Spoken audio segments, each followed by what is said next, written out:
तो hello guys, welcome to my YouTube channel Jiyanshi explain. आज हम एक्सप्लेन करने वाले हैं आर यू लॉस्ट का सेकंड पार्ट, जो वहीं से शुरू होता है जहां पहले पार्ट एंड हुआ था, जहां चारों लड़कियां मिलकर क्रैब्स खा रही होती हैं और उसकी बहुत ज़्यादा तारीफ कर रही होती हैं। फिर सुजू बोलती है ये मज़ेदार है लेकिन बहुत ही ज़्यादा छोटा है, जिस पर हमारी उनसे सबको बताती है कि हम आज शिकार पे जाने वाले हैं, जिस पर सब शॉक हो जाती हैं और वो सबको बताती है कि जब वो समुद्र के किनारे चल रही थी तो उसको वहाँ स्क्विरल्स के पैरों के निशान दिखे थे, इसलिए वो लोग स्क्विरल का शिकार करने वाले हैं। मित्सु जिस पर पूछती है कि हम उनको पकड़ेंगे कैसे, जिस पर हुमारी बताती है कि जानवरों को पकड़ने के सबसे बेहतरीन तरीके जाल बिछाना है और वो जाल बिछाकर उनको पकड़ने वाले हैं, जिस पर सुजू और काजाशोन बोलती हैं कि ये बहुत ही ज्यादा मुश्किल है। और फिर मित्सु हुमारी से पूछती है कि हम कौन से तरीके के जाल बिछाने वाले हैं, तो हुमारी उनको उन जालों के बारे में बताती है जिनका उसके फादर ने उसे बताया था,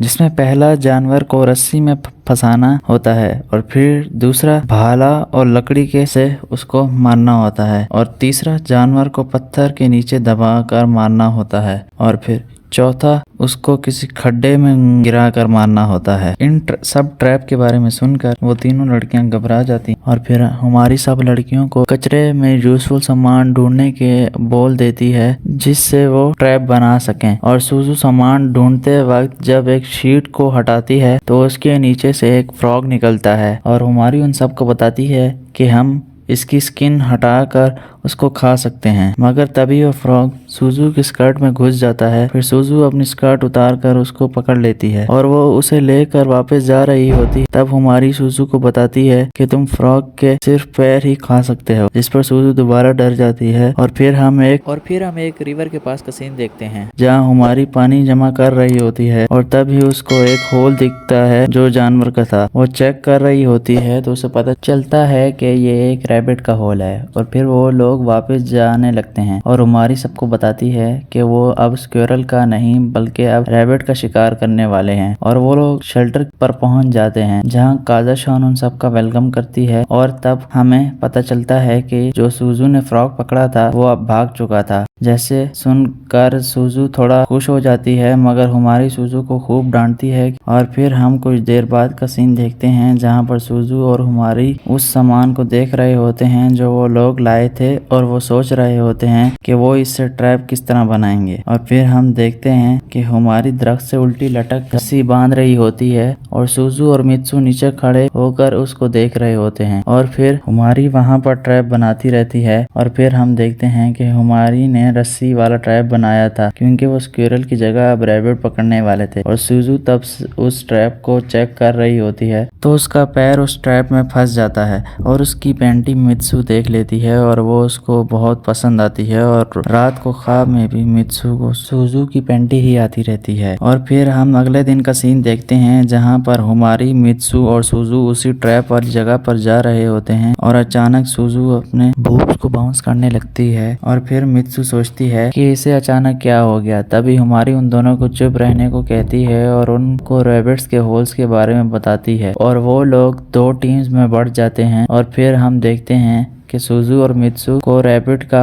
होल मिल जाता है और वहां ट्रैप लगाने के लिए ब्रांच ढूंढने लगते हैं। कोई भी सही ब्रांच नहीं मिलती। फिर मित्सु और सुजू एक वुड लॉग से जुगाड़ लगाकर एक ट्रैप बना देते हैं और खुशी से झूमने लगते हैं। तो हुमारी उन्हें चुप रहने को कहती है और फिर वो ट्रैप को देखकर वो बोलती है कि ये अच्छा है और फिर सुजू को उसका टेस्ट करने को कहती है। और जब वो अपना पैर उस ट्रैप में डालती है तो वो फंस जाती है और हुमारी भी बहुत इम्प्रेस हो जाती है। तो उसके बाद हम इन तीनों लड़कियों के शेल्टर में देखते हैं और वहाँ काजाशोन भी लकड़ियाँ काट कर लाती है और वो उनसे रैबिट्स के बारे में पूछती है, जिस पर हुमारी काजाशोन को बताती है कि हमने ट्रैप लगा दिया है जिसमें रैबिट्स 1 या 2 दिन में फंस जाएंगे। जिसको सुनकर काजाशोन पूछती है कि फिर आज हम क्या खाने वाले हैं, जिस पर हुमारी बोलती है कि मैं कुछ ढूंढने के लिए जा रही हूँ। जिस पर काजाशोन उसको बताती है कि प्लीज कुछ अच्छा लेकर आना, दोबारा शेल्स और कीड़े और हार्मिट क्रैब्स नहीं लाना। और हुमारी और सुजू निकल पड़ते हैं और वो दोनों किनारे पर पहुंच जाते हैं और हुमारी सुजू को बताती है कि हम पानी के अंदर जाने वाले हैं, इसलिए कपड़े उतार दो।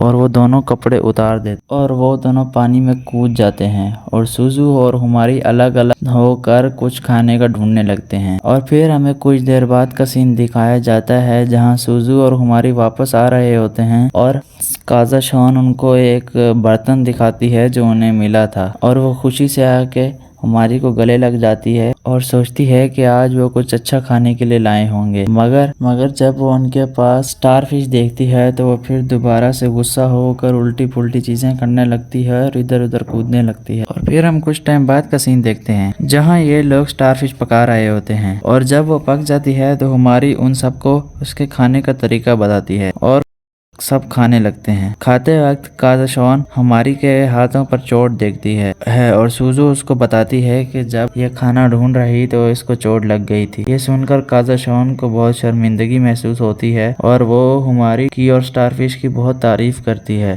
जो सुनकर हुमारी भी बहुत ज्यादा खुश हो जाती है। और फिर हम अगले दिन का सीन देखते हैं जहाँ सुजू, हुमारी और मित्सु ट्रैप देखने के लिए जा रहे होते हैं और हुमारी सबको चुप रहने को बोलती है और जब वो ट्रैप्स को चेक करती है तो वो बिल्कुल खाली होते हैं और तभी सब लोग शेल्टर की तरफ से धुआं आता हुआ देखते हैं तो वो सब उस तरफ भाग पड़ते हैं और वहां जाकर देखते हैं काजा शॉन ने आग जलाई थी और वो बता रही थी कि मैंने एक शिप देखी थी और वो फूट फूट कर रोने लगती है क्योंकि शिप ने उनको यहाँ पर नोटिस नहीं किया था। और मित्सु उसको चुप करा रही होती है तो उसको देखकर सुजू भी इमोशनल होकर रोने लगती है और हुमारी से गले लग जाती है। और फिर हुमारी को अपने फादर की याद आती है जब वो बताते हैं अगर सब परेशान हो तो उनको भुना हुआ खाना खिलाओ, जिससे सब खुश हो जाते हैं। और वो सोच लेती है कि आज कुछ अच्छा खाने वाले हैं। और वो शाम के करीब काजा शॉन को उठाती है और उसे अपने साथ लेकर और वो एक ऐसी जगह पर चले जाते हैं जहाँ सुबह के टाइम बहुत ही ज्यादा पानी होता है, मगर अभी यहाँ पर कुछ भी नहीं था क्योंकि पानी पीछे जा चुका था। और हुमारी काजा शॉन को वहाँ ढूंढने को बोलती है और फिर उन्हें कुछ देर ढूंढने के बाद वहाँ एक मछली है और इस तरह करते करते वो लोग बहुत ही ज्यादा मछलियाँ ढूंढ लेते हैं। और हुमारी काजा शॉन को बताती है कि हम इसको भून कर खाने वाले हैं और काजा शॉन बहुत ही ज्यादा खुश हो जाती है। और फिर हम शाम का सीन देखते हैं जहाँ मित्सु और सुजू लकड़ियाँ लेकर आ रही होती हैं और वो जब हुमारी और काजा शॉन को मछलियों के साथ देखती हैं तो बहुत ही ज्यादा खुश हो जाती हैं और उस रात ये सब मिलकर पार्टी करते हैं और बहुत ही ज्यादा खुश भी होते हैं। और फिर हम अगले दिन का सीन देखते हैं जहाँ मित्सु और सुजू ट्रैप चेक करने के लिए जा रहे होते हैं और तभी ट्रैप को देखते हैं जहाँ कुछ हिल रहा होता है, जिसको देखकर ये दोनों बहुत ही ज्यादा डर जाते हैं। और सुजू मित्सु को उसे मारने का कहती है और उसने रस्सी को जोर से खींचा जिससे रैबिट बाहर आ गया। और सुजू कई ट्राइज करती है मगर उसको निशाना रैबिट पर नहीं लगता और वो थक कर नीचे गिर जाती है। और तब सुजू उससे स्टिक खींचकर जोर से रैबिट पर मारती है, वो रैबिट को लग जाती है।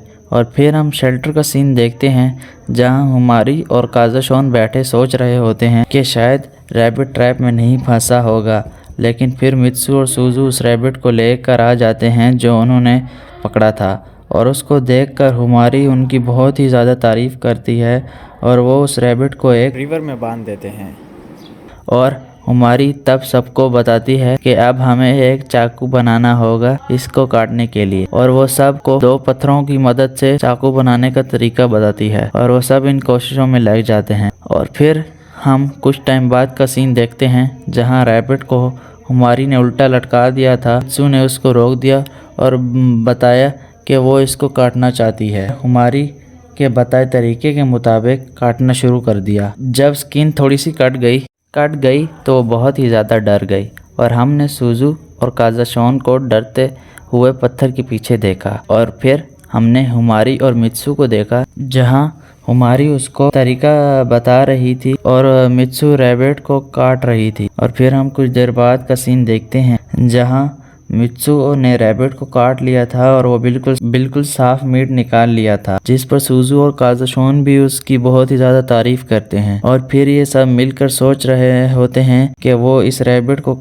किस तरह बनाएं। फिर काज़ाशॉन को याद आता है कि उस किस तरह रेस्टोरेंट में रैबिट का मीट से बनी हुई चीज़ें खाया करती थी और वो उन डिशेस के बाद आइडिया शेयर करने लगती है, मगर हुमारी उसको मना कर देती है कि उसे बनाने के लिए हमारे पास मिसालें और बाकी सामान नहीं है। फिर वो अपने तरीके से बनाने का प्लान करती है जो उसने एक नॉवल में पढ़ा था। वो मित्सु को मीट के पीसेस करने को कहती है और वो कर रही होती है, तब काज़ाशॉन उसको बोलती है कि तुम सही तरह नहीं काट रही। मित्सु बहुत ही ज़्यादा भड़क जाती है और वो उन दोनों को अच्छी खासी सुना देती। फिर हम देखते हैं कि हमारी उन मीट्स को ज़मीन के नीचे गर्म पत्थरों की मदद से बनाने के लिए रख देती है और वो एक स्टिक और सनलाइट की मदद से क्लॉक बनाती है जिससे उन्हें टाइम का अंदाज़ा हो सके। और दूसरी तरफ काज़ाशॉन और मित्सु मिलकर रैबिट की बोन से सूप बना रही होती हैं और हम थोड़ी देर बाद का सीन देखते हैं जहां पर मीट और सूप दोनों तैयार हो चुके होते हैं और सब बहुत ही ज़्यादा खुश थे। और जब वो सब खाना शुरू करते हैं तो उन सबको बहुत ही ज़्यादा मज़ेदार लगता है और सब उस खाने की बहुत ही ज़्यादा तारीफ़ करते हैं। और इस तरह इस वीडियो का यहीं पर एंड होता है। उम्मीद करता हूँ आपको आज की वीडियो पसंद आई होगी। अगर आपको आज की वीडियो पसंद आई है तो इसको लाइक शेयर कर दें और इस चैनल को सब्सक्राइब कर दें ताकि आगे भी आप इस तरह की मज़ेदार वीडियोस देखते रहें। इस वीडियो का नेक्स्ट पार्ट जल्दी ही आएगा, इसलिए बाय बाय।